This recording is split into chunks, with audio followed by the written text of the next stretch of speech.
Olá! Hoje nós vamos falar sobre um arquétipo de um animal que é o animal mais gente boa que existe nesse planeta, o peixe-boi. Existem 3 espécies de peixes-bois no mundo: o peixe-boi africano, o peixe-boi marinho e o peixe-boi amazônico. Estes 2 últimos ocorrem aqui no Brasil. Sobre o peixe-boi africano não se sabe muito, porque ele é uma espécie ainda pouco estudada e, infelizmente, muito caçada. Muito predada, né? O peixe-boi marinho ele ocorre desde os Estados Unidos, lá na Flórida, até aqui a costa norte brasileira. E às vezes ele também pode ser encontrado em águas doces próximas aos mares. Ele adentra também. E o peixe-boi amazônico só ocorre nas águas doces dessa região. Na Flórida, ele é conhecido como vaca do mar. E aqui o nome peixe-boi. Por que peixe? Porque peixe não. Por que vaca e boi? Porque esse animal, ele pasta nas águas, né? Ele come a vegetação aquática que fica no leito das águas onde ele habita. Por isso ele prefere ficar em águas rasas. É nas águas rasas também que as mães cuidam e amamentam os seus filhotinhos. Esse animal, assim como muitos animais herbívoros, ele possui dentes que vão crescendo para a vida toda, porque a vegetação que ele come tem muita sílica, isso desgasta os dentes. E também porque sempre acaba vindo alguma pedrinha, no caso dele até alguma conchinha, alguma coisa assim, vai quebrando os dentes. Então, vai crescendo esses dentes ao longo da vida, conforme ele vai usando, né? Ele também possui o maior pulmão do reino animal em comparação ao seu peso corporal. Ou seja, ele consegue reter dentro de si uma quantidade bastante significativa de ar. Então, ele consegue se mover verticalmente, né, para subir, para pegar ar ou para dar uma olhadinha no que está acontecendo lá em cima, sem quase mexer nenhum músculo, a não ser os relacionados ao pulmão. Então, ele vai soltando esse ar e vai subindo bem devagarzinho. O peixe-boi, ele é totalmente assim ligado à energia yin, à energia receptiva, à energia meditativa, à energia das águas calmas. Ele habita águas bem calminhas. Ele é lento. Ele pode até desenvolver uma certa velocidade, mas ele sabe aquela pessoa que está em meditação? É o peixe-boi. Tudo que ele faz é com muita atenção, devagar, calmamente, observando. Então, aí a gente já vê as primeiras lições desse arquétipo, né? Nós sabemos nos acalmar, ficar tranquilo, se mover de um modo consciente no nosso ambiente. São as primeiras lições do peixe-boi para nós. Os peixes-boi, eles são aparentados lá há muitos, muitos anos atrás com os elefantes. Então, essa boquinha deles aqui, ela tem uma parte bem molinha que vai funcionar mais ou menos como a tromba dos elefantes, no sentido de que ela é uma mão para ele. Tudo ele vai fazer com esses lábios que são bem molinhos. E através desses lábios ele sente tudo. Então ele vai se alimentar, vai usar esses lábios para se comunicar com os outros animais, para brincar e etc. Ainda nessa questão de sentir o ambiente, especificamente o peixe-boi tem pelos pelo corpo inteiro, pelos bem pequenininhos, que são chamados vibriças, principalmente na área do focinho. Assim como o cão-gato tem as vibriças na área do focinho, o peixe-boi tem pelo corpo inteirinho. 25% do seu cérebro é dedicado a traduzir esse tato que ele tem por esses pelinhos do corpo inteiro dele. E também essa parte do cérebro, para onde vão essas informações, está ligada à audição. Então é como se ele ouvisse o ambiente todo. Então, se tá escuro, se tá diferente e ele não consegue enxergar por algum motivo que tá tudo um pouco mais nevoado, nevoado não, nevoado é bom dentro da água, né? Tudo um pouco mais turvo, ele usa esses espelhinhos para sentir o ambiente, ele nem precisa ver. Por esse tato ou por essa audição, ele sente o ambiente todo. Ele sente a mudança das marés, ele sabe quem que tá vindo lá de longe. É bem parecido com os elefantes que sentem as vibrações da terra e como se eles ouvissem a terra. É como se os peixes-bois ouvissem o ambiente, ouvissem as águas, ouvissem as marés. Essa questão do peixe-boi estar sempre lento, calmo, prestando atenção, movimentos suaves e totalmente integrado com o seu ambiente, sabendo tudo o que está acontecendo, ouvindo tudo ao redor, sentindo tudo.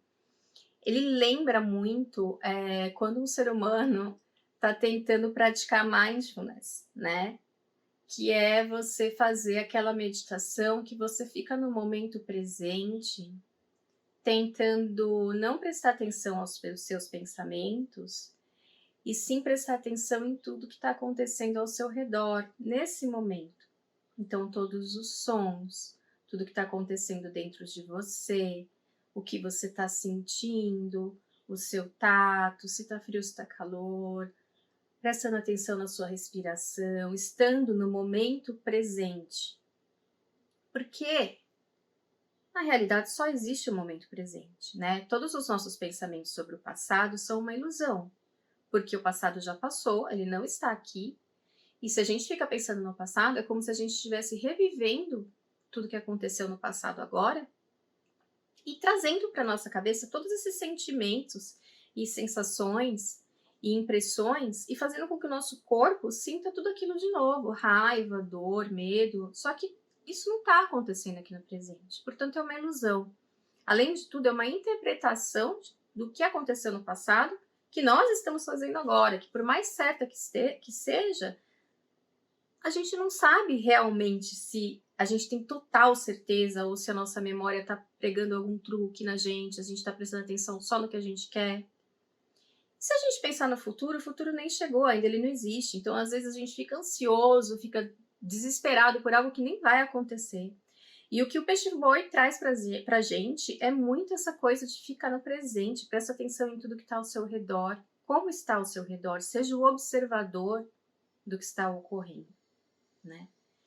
É como o Buda nos ensina, você é o observador, você não é sua mente, você não é seu corpo, você não é o que está acontecendo, mas você pode observar tudo isso e se elevar. Então, o peixe-boi traz muito isso para nós. Os peixes-bois vivem normalmente solitários, mas quando eles encontram outros da sua espécie, geralmente eles são muito amigáveis. É por isso que eu disse, o peixe-boi é um cara muito gente boa. Os únicos indícios de agressividade ocorrem quando um macho está disputando uma fêmea, mas fora isso é muito difícil você ver um peixe-boi sendo agressivo com outro peixe-boi. Ou com outro animal, né? Ele é um animal que come e dorme o dia inteiro. Ele não quer saber de nada, ele quer paz. Ele dorme metade do seu dia e ele come muito, né? Porque ele é muito grande, ele precisa se alimentar muito, né? Só de vegetação, então precisa de bastante caloria, precisa se alimentar bastante. Ele é um cara assim de boas, que não quer briga com ninguém. Um peixe-boi de boas não quer briga com ninguém. E o peixe-boi tá sempre de boas. Ele não tem quase inimigos naturais. Ele poderia ser predado no mar, por exemplo, por tubarões, mas é muito raro que isso aconteça, porque os tubarões grandes que poderiam pegar um peixe-boi, eles habitam águas mais profundas e, como eu disse, os peixe-bois preferem águas mais rasas. Também nas águas doces existem os crocodilos lá na Flórida e os jacarés aqui também. Mas é muito raro que um jacaré ataque um peixe-boi. E já foi até filmado peixes-bois brincando com jacarés, perseguindo jacarés, para vocês verem como eles são de boas, né? Realmente. Então, qual que é o perigo para o peixe-boi? Bom, como eles são muito de boas, como eles não têm predadores naturais quase, eles não desenvolveram uma defesa muito rápida, né? Eles estão acostumados a viver num ambiente sem muitos desafios nesse sentido, né? Sem serem predados. E aí surgiu quem? O homem, para variar, e começou não só a caçar esses animais gentis, mas também a utilizar barcos, e os barcos são muito mais rápidos do que o peixe-boi consegue perceber, e aí esses barcos acabam machucando esses peixes-bois. Hoje o peixe-boi está na lista de animais vulneráveis, na lista vermelha, tá? Ele deve ser protegido, assim como todas as espécies, mas especialmente o peixe-boi está numa situação crítica e precisa ser protegido. Sua caça é ilegal, obviamente, né? Infelizmente, nós aí, novamente, contribuindo de uma forma bem negativa, né, para a natureza. Vamos ver se mudamos isso, não é mesmo? E o que acontece, né? O peixe-boi, ele, às vezes o barco mata ele, né? Mas às vezes não, porque ele, apesar dele não ter essa carapaça dura de tartaruga, ele é um animal grande, então às vezes ele fica com uma cicatriz grande, mas ele se recupera, né? E aí ele volta à vida dele normal, calma, tranquila. Então ele ensina o quê para nós? Resiliência. Resiliência é uma palavra que nós podemos associar a esse arquétipo, né? A capacidade de se recuperar de eventos que a gente não está esperando, que nos machucam bastante, e de voltar à calmaria, né? Então, é resiliente quem consegue passar por uma turbulência, por um problema grande e voltar a seu estado de calma rapidamente, né? Voltar à sua vida normal, voltar a fluir levemente, tranquilamente pelas águas. Então, essa é uma lição que o peixe-boi traz para nós, né? A calma, a tranquilidade, mas não só, a capacidade de voltar a essa calma, né, de superar os traumas, que é algo bastante difícil para nós, né? Mas essa superação no peixe-boi, ela ocorre de uma maneira que nós que estamos vendo de fora enxergamos como ele voltando à sua vida normal de uma forma bem tranquila, porque a tranquilidade é a sua natureza. E seria excelente se a tranquilidade fosse a natureza de todos nós. Sobre as lendas e mitos associados ao peixe-boi, nós notamos que em muitas delas ele é sempre uma criatura que não é bem entendida, como um ser completo. Para as pessoas, geralmente ele é metade peixe, metade gente, ou metade peixe, metade outra coisa. As pessoas, ao verem ele assim, não entendem muito bem o que ele é ao vê-lo pela primeira vez, né? Por exemplo, os portugueses, quando chegaram aqui, eles viram o peixe-boi e acharam que ele era um quinotauro. Um quinotauro é uma criatura mítica, né, que está presente nas crônicas de Fredegário, que seria um animal metade touro, metade peixe. E faz sentido, né, porque ele pasta nas águas e tudo mais. Agora, cara de touro, eu não sei aonde que eles viram. Mas, enfim, esse quinotauro, ele seria uma mistura do rei Netuno com o próprio Minotauro e teria 5 chifres, sendo que 3 seriam o tridente de Netuno e 2 os chifres do Minotauro. Outra associação que sempre se ouve, né, é uma lenda bastante conhecida, é a associação dele com uma sereia. Precisa ter uma imaginação forte, né? Mas as sereias, elas são entidades mitológicas que estão presentes no imaginário europeu por muitos e muitos séculos, né? As primeiras imagens de sereias, umas das primeiras pelo menos, podem ser encontradas na Mesopotâmia, né? Com homens, com metade de corpo de homens, metade de corpo de peixes, mais ou menos 5.000 anos atrás. Então é um arquétipo que está no imaginário do europeu e do asiático há muito tempo. E dizem, né, inclusive estaria nos diários de bordo do próprio Colombo, que quando eles viram o peixe-boi pela primeira vez, eles acharam que era uma sereia. Inclusive uma sereia muito feia. Disseram que ela não era tão bonita quanto diziam. Bom, né? Enfim. Aqui no Brasil, também, nós temos uma lenda dos índios Maraguá, da Amazônia, que dizem que havia uma época em que todos os animais falavam como os humanos. E nessa época, houve uma grande guerra entre os indígenas e os peixes das águas doces. E essa guerra nunca acabava. Aí o grande deus Monang queria acabar com essa guerra e chamou seu filho e perguntou para ele o que ele fazia, o que ele poderia fazer para ele dar uma ideia de como acabar com essa guerra. Aí o Assiri, seu filho, disse a ele, olha, desce lá no reino dos peixes e fala com o chefe dos peixes, que é o Guaporé. Aí Monang foi lá e conversou com o Guaporé e disse assim, olha, a filha do cacique da principal tribo aqui, ela vai ter uma cerimônia de escolha de seu marido amanhã.